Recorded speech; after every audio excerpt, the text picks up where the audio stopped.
Good morning बच्चों। मैं आज आपको तृतीय पाठ है व्यायाम है सर्वदा पथ्य। व्यायाम हमेशा पथ्य है, लाभदायक होता है। व्यायाम करने से हमारा शरीर परिपुष्ट रहता है, हमारा स्वास्थ्य अच्छा रहता है। इसलिए हमें हमेशा व्यायाम एक्सरसाइज करनी चाहिए। ये इस पाठ में बताया गया है। प्रस्तुतोऽयं पाठः आयुर्वेदस्य प्रसिद्ध ग्रन्थः सुश्रुत संहिता इत्यस्य चिकित्सास्थाने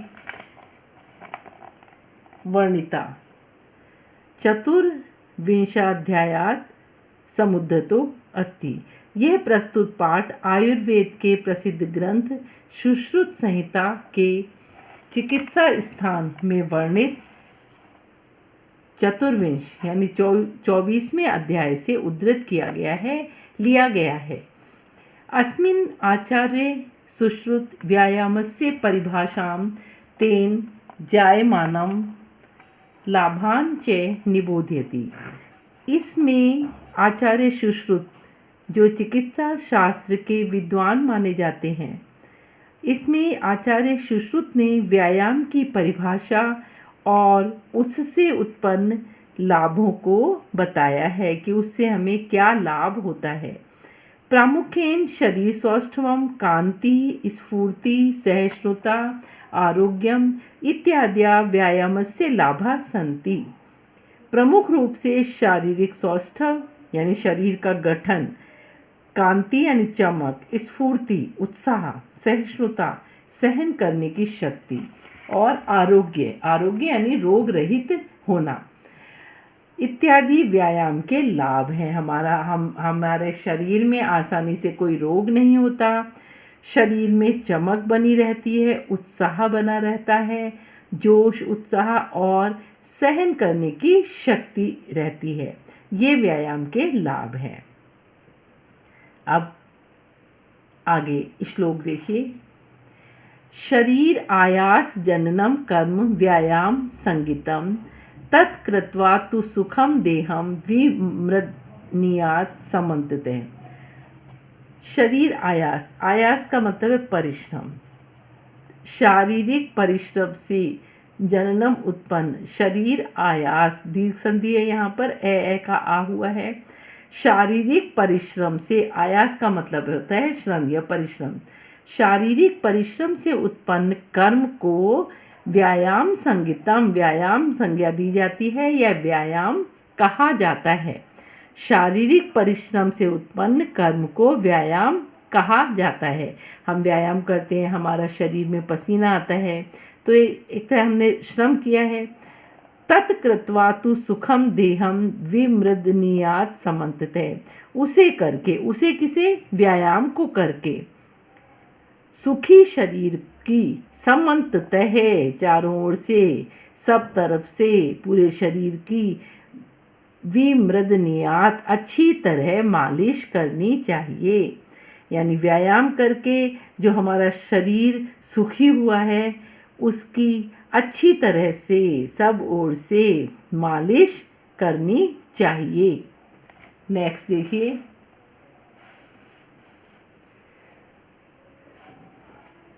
शरीरोपचये कांति गात्राणां सुविभक्तता दीप्ताग्नि त्वम अनालस्यम स्थिरत्वम लाघवम रजा। शरीर व्यायाम करने से हमें क्या क्या लाभ होते हैं वो इस श्लोक में बताया गया है कि शरीर अपचय, शरीर की अपचय का मतलब है वृद्धि, कांति गात्राणाम और गात्रों की यानी शरीर की कांति चमक, सुविभक्तता, सुविभक्तता का मतलब होता है जो शारीरिक सौष्ठव है, हमारे जो शरीर का गठन है वो बहुत अच्छा रहता है। सुविभक्तता अच्छी बनावट। दीप्ताग्नित्वम अनालस्य, दीप्ताग्नित्वम यानी जो हमारी जठराग्नि है उसका प्रदीप्त होना, दीप यानी अर्थात भूख लगना। दीप्ताग्नि यानी जो जठराग्नि का बढ़ना अर्थात भूख लगना। अनालस्यम आलस्य ना होना। हमेशा उत्साह या स्फूर्ति रहना। स्थिरत्वम स्थिरता, लाघवम हल्कापन, मृजा, मृजा का अर्थ है स्वच्छता। ये सब किससे आते हैं? स्वच्छता या पवित्रता, ये व्यायाम करने से। शरीर की वृद्धि, शारीरिक चमक और सुंदर गठन, जठराग्नि का प्रदीप्त होना अर्थात भूख लगना, आलस्य न होना, स्थिरता और हल्कापन तथा स्वच्छता, ये व्यायाम करने से आती है।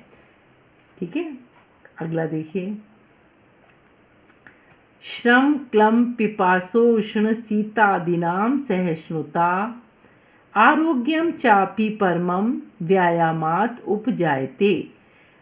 श्रम क्लम, श्रम का मतलब परिश्रम, क्लम का मतलब है शिथिलता।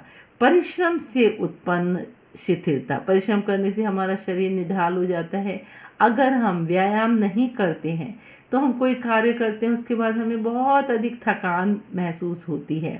तो परिश्रम से उत्पन्न शिथिलता, प्यास, गर्मी, सर्दी, यहाँ पर पिपासोष्ण है, पिपासा प्लस उष्ण गुण संधि है, पिपासा प्लस उष्ण। पिपासा यानी प्यास, उष्ण मीन्स गर्मी, शीत सर्दी आदि को सहन करने की शक्ति। परिश्रम से उत्पन्न थकान, प्यास, गर्मी, सर्दी आदि को सहन करने की शक्ति। आरोग्यता, आरोग्यता का मतलब है कि निरोग रहना। ये सब व्यायामात् उपजायते, ये सभी व्यायाम करने से उत्पन्न होते हैं। यानी हम परिश्रम करते हैं, हमें थकान का अनुभव नहीं होता। प्यास, गर्मी, सर्दी, इनको हम आसानी से सहन कर सकते हैं अगर हम नियमित रूप से व्यायाम करते हैं, एक्सरसाइज करते हैं। तो परिश्रम से उत्पन्न थकान, प्यास, गर्मी, सर्दी आदि को सहन करने की शक्ति, आरोग्यता अर्थात निरोगी रहना, ये सब व्यायाम करने से उत्पन्न होते हैं। ठीक है, अगला देखिए। न च अस्ति सदृशं तेन किंचित स्थौल्य अपकर्षणम, न च व्यायामिनं मर्ते मर्दयन्ति अर्यो। मर्ते अलग है, मर्दयन्ति प्लस अर्ये।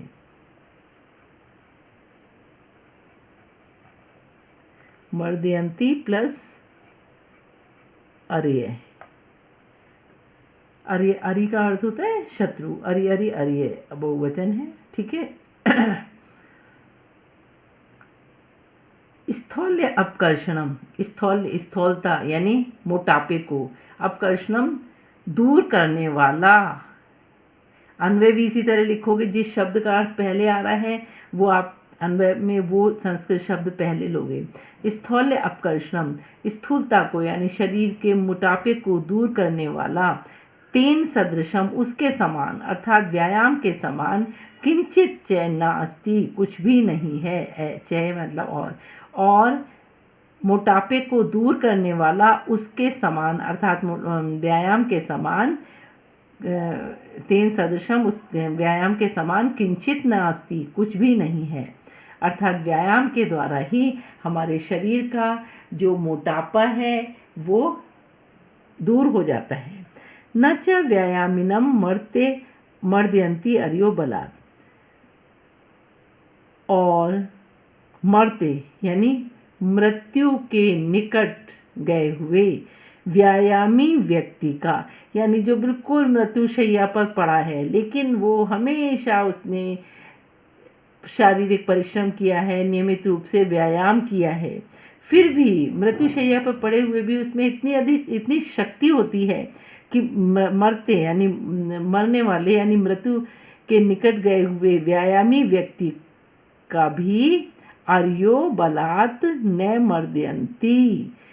अरि यानी शत्रु, बलात् बलपूर्वक नहीं कुचल सकते हैं, यानी उसका कोई नुकसान नहीं कर सकते, क्योंकि बिल्कुल मृत्युशैया पर पड़ा है फिर भी वो उसके अंदर शारीरिक बल अधिक होता है कि मरते यानी मरने वाले अर्थात मृत्यु को प्राप्त हुए, मृत्यु के निकट गए हुए व्यायामी व्यक्ति का, अरि मीन्स शत्रु भी बलपूर्वक उसको व्यायाम करने वाले व्यक्ति को न मर्दयंती, न यहाँ से लोगे मर्दयंती, नहीं कुचल पाते हैं, उसका कोई भी अहित नहीं कर सकते हैं। तो ये आपको अच्छे से समझ में आ गया होगा। इसका हिंदी अर्थ आप अपनी कॉपी में लिखना है, ठीक है। तो यहाँ तक का आपका 4 अच्छी तरह से अन्वय भी लिखना है आपको। अन्वय आपको पहले ही समझाया गया है, जो शब्द पहले आता है उस शब्द को आप पहले लिखोगे अन्वय में, और जो उसके बाद आता है वो उसके बाद लिखोगे। इस तरह से आप अन्वय लिखोगे, ठीक है। Thank you.